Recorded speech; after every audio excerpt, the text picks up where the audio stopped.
Assalamu alaikum, folks. My name is Farha and I'm one of the change makers under the FAIR project. So, today's topic for the discussion is gender equality, a mirage or a reality. So, it's a topic that we all can relate to, and I'll be navigating through some of the subsets and issues that I found to be worth discussing. So let's start with the basic premise. Gender equality is about providing equal opportunities and avenue to both the genders for a better life. So it's a long drawn battle that humankind fights against. And it's not just about genders, but when it comes to the discussion specifically to this issue, we should understand that basic fundamental rights should be provided to all irrespective of their gender, caste, creed, religion, sexual orientation. And so the first and foremost step that comes in is the narrative that we are creating for our current and the future generation. We have to make our discussion more diverse in terms of integrating voices from different sections of the society, including LGBTQ plus. I might not agree with their morals and ethicality, or the premise of love is love or my body and my choice. But despite that, we should understand that as human beings and as individuals, we must advocate for providing equal opportunities to each and every individual or human being. And besides that, so what gender equality really means, it's about understanding discrimination and stereotypes attached to gender consciously or subconsciously in our day-to-day conversations. And the second could be to understand the micro and the macro of the whole issue. So, as we understand, all of us might have some idea on this whole issue. So, understanding gender, it's more of a, I think, social and a cultural construct. And I believe that there are biological differences between both the genders, but when these differences are wielded to discriminate against the another gender, that becomes a matter of grave concern.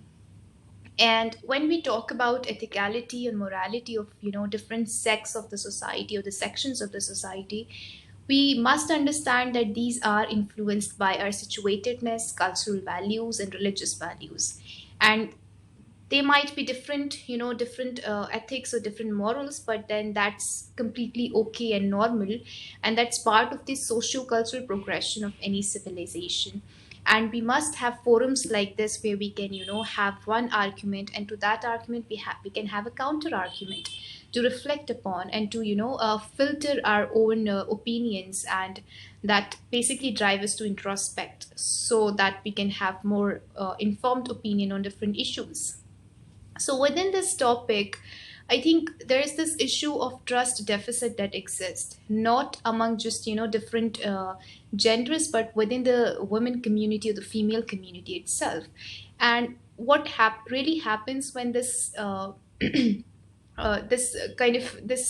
internalized within the woman, so it kind of create an inferiority complex that's really not should not be there.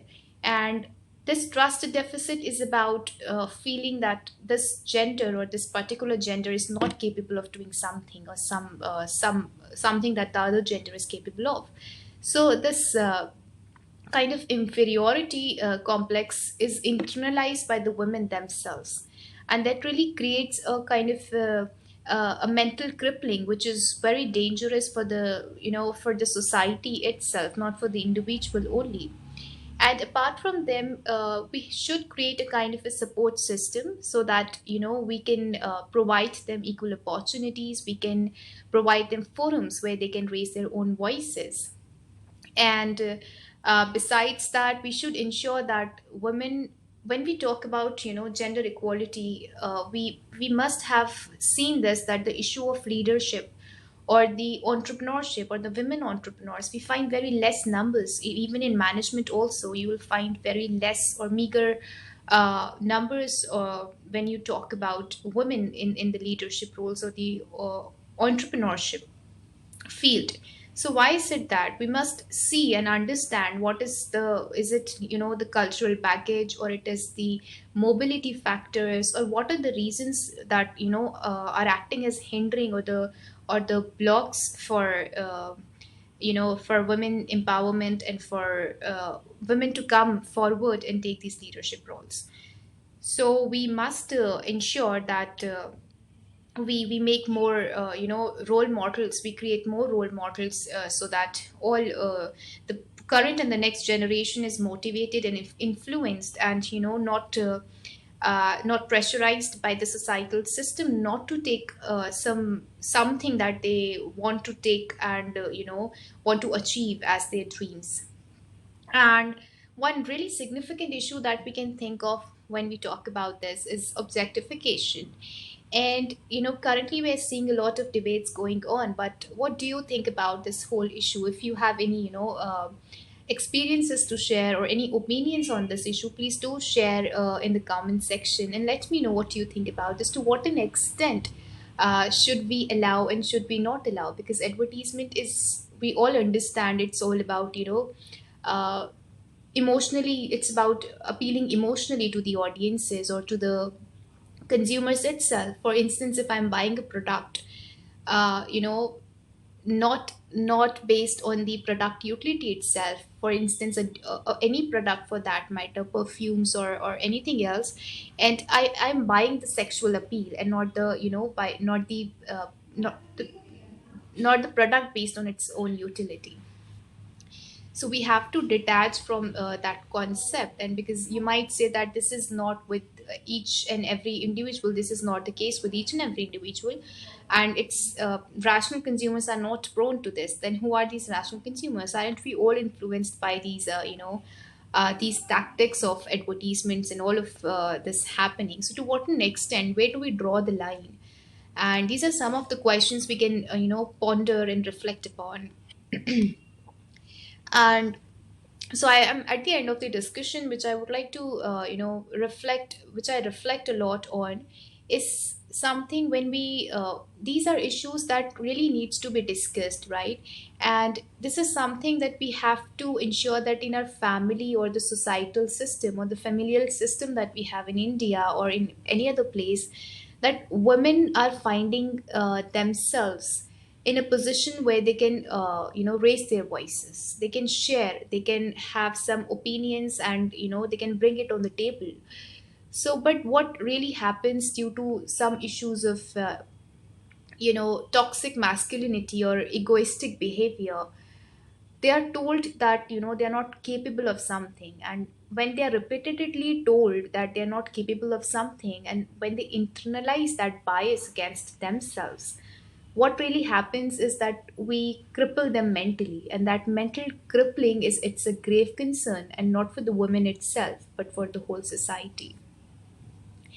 And we have to break these shackles, and we have to break this these internalization of this inferiority that we create within one gender. So saying that women are not good drivers, or women are not capable to be a part of STEM, or women should not be the political leaders. So all of these statements are kind of they otherize them, otherize one gender, and make them make them feel inferior to the other. And the way we talk about things and the way we discuss things, it's very important that we make it more diverse. We do not impose our own definition of gender or gender equality upon others. So it's very significant that we do that, and we bring in more diverse, opinions and narratives, and we should understand the nuances and intricacies that are involved in it, right? So these are some of the issues we can talk about, reflect upon. You people can also give your opinions on what are the hindrances towards achieving this goal of gender equality, or is it like even possible? Because what we are currently seeing is something not really very optimistic. But I think if we are we are kind of changing our education system, or overhauling our education system towards a more, making towards making it more, creating personalities or the characteristics that are more, that think more critically in terms of developing their opinions, that could be a kind of a, progressive step towards achieving this goal. And I would like to end with the understanding that the gender equality is not a stock concept, it's a flow concept. And when I say it's a flow concept, I mean that it's not something really, static or sacrosanct. It's basically, we kind of, evolve and bring in more discussions, more richness to our discussions when we kind of diverse it. And that's really significant in terms of, understanding different opinions within the female community. So at the end, your identity, your religion, your any factor or any identity that you orient yourself with should not be a hindrance towards achieving your goals.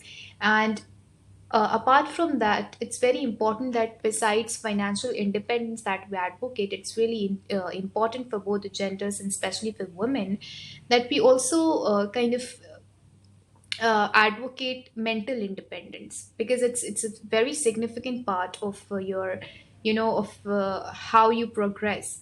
And once you achieve that mental independence, I think you can manage or deal with a lot of challenges that we face. And once you achieve that, I think you are much stronger than the person who is not financially independent, I think so.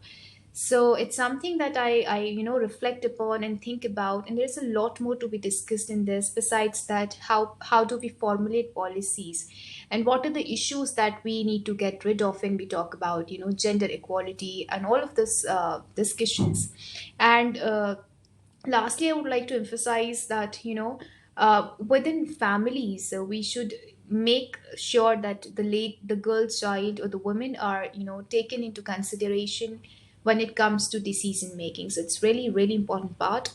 And so this is the end of the discussion, and I hope you liked it.